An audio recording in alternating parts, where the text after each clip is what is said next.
हालांकि सरकार मानव जाति की है, लेकिन ये सरकार शुतुरमुर्ग की तरह बर्ताव क्यों कर रही है? और शुतुरमुर्ग की खासियत ये है कि वो अपनी गर्दन मिट्टी में डाल करके समझ लेती है कि सब कुछ ठीक ठाक है और मुझे कोई देख नहीं रहा है।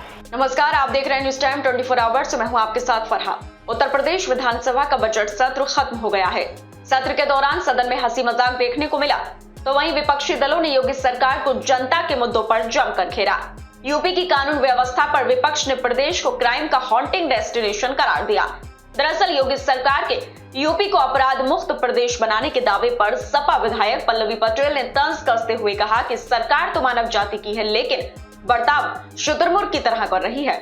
ये सोचने में मुझे कतई भी टाइम नहीं लगा कि हालांकि सरकार मानव जाति की है, लेकिन ये सरकार शुतुरमुर्ग की तरह बर्ताव क्यों कर रही है? और शुतुरमुर्ग की खासियत ये है कि वो अपनी गर्दन मिट्टी में डाल करके समझ लेती है कि सब कुछ ठीक ठाक है और मुझे कोई देख नहीं रहा है।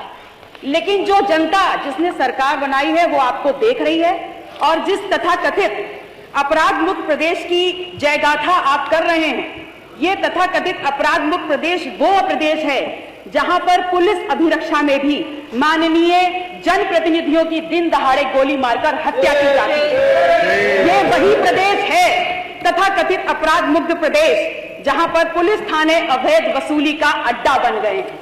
ये वही तथाकथित अपराध मुक्त प्रदेश है जहां पर आज हेडलाइंस बनती हैं कि पुलिस थानों में भी रेप पीड़िता का रेप हो जाता है। तो मुझे ये कहने में कतई भी गुरेज नहीं है कि आज वर्तमान में इस प्रदेश की जो परिस्थितियां हैं, वहां पर ये प्रदेश निवेश के लिए ड्रीम डेस्टिनेशन बने या ना बने, लेकिन क्राइम का हॉन्टिंग डेस्टिनेशन जरूर बन गया है।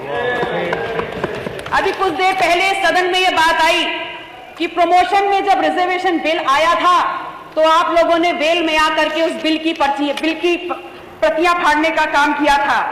एक जाति विशेष की भर्ती की थी और आप समस्त लोग गूंगे बने बैठे रहे थे। आपने कहा कि हम इसीलिए इस तरफ आ गए, तो कम से कम हम ही से सीख लिया होता। आज 69,000 शिक्षक भर्ती घोटाले में भी यहाँ छात्र 500 दिनों से लखनऊ की धरती पर आपसे अपना अपॉइंटमेंट लेटर मांग रहे हैं। आप वो गलती क्यों दोहरा रहे हैं? आपके लोग क्यों गूंगे बने बैठे हैं? क्या आपकी भी मंशा है कि अब आप सत्ता के इस तरफ आना बैठना चाहते हैं?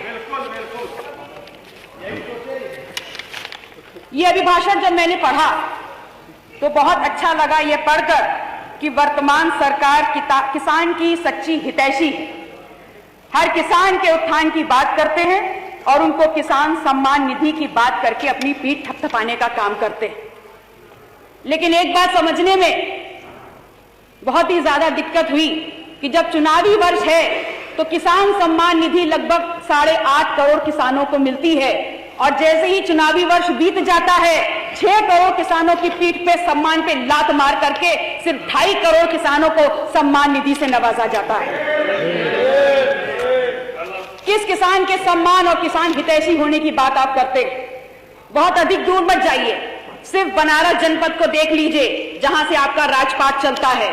बनारस की धरती पे आज किसान ट्रांसपोर्ट नगर योजना के लिए उसके अंदर जो उनकी भूमि का अधिग्रहण किया जा रहा है, और जिस प्रकार से पुलिस प्रशासन और पूरा एडमिनिस्ट्रेशन उनको अपने जूतों के तलबे के नीचे रौंदने का काम कर रहा है, 10 साल से वहां किसान लाठी की मार झेल रहा है। अत्यधिक ऐसे क्राइम्स में उनको दबोचा जा रहा है कि वो इस देश के अन्नदाता होते हुए अपराधी की लिस्ट में आ गए हैं। किस बात में आप किसान के हितैषी होने की बात करते हैं? इस बनारस में वैदिक सिटी के नाम पर आप वहां पर किसानों की जमीन को हथियाने का काम कर रहे हैं, और भूमि अधिग्रहण 2013 के बिल के लागू होने के बावजूद उनको आज की वर्तमान परिस्थितियों में वो मुआवजा नहीं मिल रहा है जिसके अधिकारी वो हैं। आज वही बनारस में काशी गेट के नाम पर लाठी डंडे की मार झेल रहा है ये किसान। उसकी भूमि जबरन डंडों के पर्दे के नीचे आज छीनी जा रही है और उसको आज यहाँ पर मुआवजा नहीं दिया जा रहा है। ये चंद उदाहरण हैं आपके सच्चे किसान हितैषी होने के। मान्यवर, मैंने सदन में पहले भी कहा और आज भी कहती हूं कि आस्था दिव्यता का प्रतीक है, और भगवान राम में किसकी आस्था नहीं है। भगवान राम में हमारी आस्था किसी प्रमाण को नहीं चाहती और ना किसी प्रमाण की मांग करती। भारतीय समाज ने जिस भगवान राम को पूजा वो वनवासी राम है, वो केवट मल्लाह का राम, निषाद का राम है। वो सबरी का राम है, वो राम है जो जंगल में कंदमूल खा कर रहा है, जो गरीबों का राम है, जिसको आज आप नव्य भव्य बनाने चले हैं। उसकी दिव्यता अलौकिक है और युगों युगों से है। अगर आप मानते हैं कि पूरे विश्व ने इस अलौकिक अवसर का साक्षात्कार आज किया है, तो इसी विश्व ने मणिपुर में हुई विभत्स घटनाक्रम का साक्षात्कार भी किया है। अगर आज आप इस अलौकिक अवसर के लिए अपनी पीठ थपथपा रहे हैं, तो कम से कम मणिपुर में हुई घटनाक्रम पे एक शब्द बोल दिया होता तो हम भी आपकी पीठ थपथपाने का काम कर देते। मर्यादा पुरुषोत्तम श्री राम हमारे चित्त में भी है, चरित्र में भी है, चिंतन में भी है।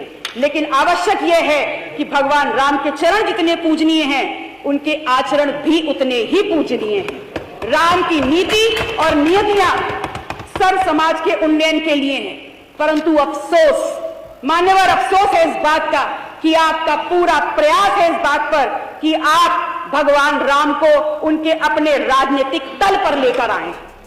फिलहाल इस खबर में इतना ही। बाकी अपडेट्स के लिए बने रहिए न्यूज टाइम के साथ। और अगर आपको हमारी ये खबर अच्छी लगी हो तो चैनल को लाइक करें, साथ ही दोस्तों के साथ शेयर करें और सब्सक्राइब करना बिल्कुल ना भूलें। नमस्कार।